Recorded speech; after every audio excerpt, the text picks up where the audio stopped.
Bonjour à tous. Il y a une énorme différence entre le français des manuels et celui qu'on entend vraiment dans la rue en France. Aujourd'hui, on va explorer cette facette authentique et super vivante de la langue. C'est parti! Ok, regardez ça. À gauche, c'est du français parfait. Presque un peu trop parfait, non? Genre scolaire. Et à droite, eh bien, c'est la vraie vie. C'est ce qu'on entendrait entre potes. La différence, elle est flagrante, hein. D'un coup, on a des mots comme dalle, grailler, truc, kiffer. C'est un tout autre univers. Alors, justement, ces mots-là, kiffer, meuf, truc, est-ce que ça dit quelque chose? Ce sont vraiment des incontournables du langage familier en France. Si ce n'est pas encore le cas, pas de souci, on est là pour ça. On va décortiquer tout ça tranquillement. Et attention, c'est un point super important. Le but du jeu, ici, ce n'est pas forcément de se mettre à utiliser tous ces mots. Non, l'idée, c'est avant tout de les comprendre. C'est la clé pour vraiment capter l'ambiance d'un film français, pour comprendre les paroles d'une chanson, ou tout simplement pour ne pas être perdu dans une conversation. La compréhension, c'est la base de tout. Juste une petite mise au point avant d'aller plus loin. On parle bien de l'argot. C'est un langage informel, familier. C'est celui qu'on utilise avec ses amis, sa famille, bref, quand on est détendu. Donc évidemment, à ne surtout pas utiliser dans un contexte pro ou formel. Le contexte, c'est vraiment la règle d'or. Bon, à cette théorie, on passe à la pratique. Première partie, comment on exprime ses besoins et ses envies dans la vie de tous les jours. Alors là, on a du lourd. Pour dire manger, on entendra très souvent grailler ou bouffer. Si quelqu'un dit qu'il a la dalle, c'est bien plus fort qu'avoir faim. Ça veut dire qu'il est affamé, qu'il crève la faim. Et une clope, eh bien, c'est une cigarette. Croyez-moi, ces mots-là, on les entend à tous les coins de rue. Voilà une phrase typique qu'on pourrait entendre après un bon repas. J'ai trop graillé, mon ventre est plein. C'est tellement plus naturel et direct que de dire j'ai trop mangé. C'est expressif, ça sonne vrai, et entre amis, tout le monde comprend tout de suite.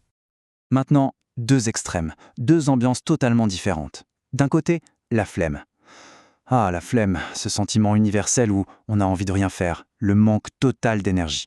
Et de l'autre côté, à l'opposé complet, on peut être chaud. Ça veut dire qu'on est super motivé, à fond pour faire un truc. Ah, kiffer. Celui-là, il est partout. C'est un verbe essentiel. Ça veut dire aimer, mais en beaucoup plus fort, avec plus d'enthousiasme. Dire le kiff le dernier album de cet artiste, c'est bien plus courant et ça a plus d'impact que j'apprécie beaucoup. C'est le mot parfait pour exprimer qu'on adore quelque chose. Ok, on a vu les envies, maintenant voyons un peu comment on parle du monde qui nous entoure. Des gens, des choses, des situations du quotidien. Alors meuf, un mot qu'on entend constamment pour parler d'une femme ou d'une fille. Mais ce qui est super intéressant avec meuf, c'est que ce n'est pas juste un mot d'argot. C'est notre porte d'entrée dans un truc typiquement français. Un jeu de langage génial qui s'appelle le verlan. Alors, le verlan, comment ça marche? C'est tout bête en fait. On prend un mot, par exemple femme, on le coupe en deux, fe, me, et on inverse les syllabes, me, fe. Ça donne meuf. C'est un peu un code à la base, mais aujourd'hui c'est complètement rentré dans le langage courant. Allez, quelques autres pépites. Un truc, c'est le mot sauve la vie, celui qu'on utilise pour désigner n'importe quoi quand on a perdu le mot exact. Ensuite, pour le travail, on dira très rarement travail, mais plutôt boulot ou taf. Et un point important, quand on parle d'une soirée, 9 fois sur 10, ça veut dire une fête, pas juste la fin de la journée. Et pour bien montrer à quel point boulot est ancré dans la culture, il y a cet exemple génial. Dans la version française de Blanche-Neige, que chantent les 7 nains? Eh oh, on rentre du boulot. Pas du travail, c'est dire si c'est populaire. Bon, maintenant on passe aux choses sérieuses, les émotions fortes, la colère, la peur. C'est un domaine où l'argot est particulièrement riche et expressif. Et hop, revoilà le verlan. Si quelqu'un est vénère, c'est qu'il est énervé. On a inversé les syllabes.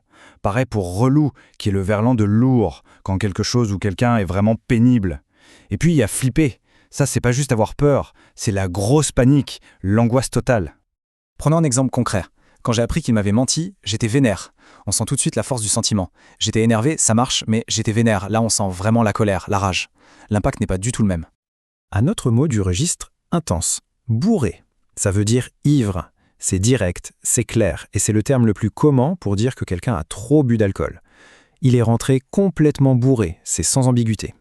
Et pour terminer, on va voir deux petites expressions qui sont un peu comme le sel et le poivre d'une conversation. Des petits tics de langage qui n'ont l'air de rien, mais qui changent tout. D'abord, le fameux « genre ». On l'entend partout, surtout chez les plus jeunes. C'est un peu l'équivalent du « like » en anglais, un petit mot de remplissage qui ponctue les phrases.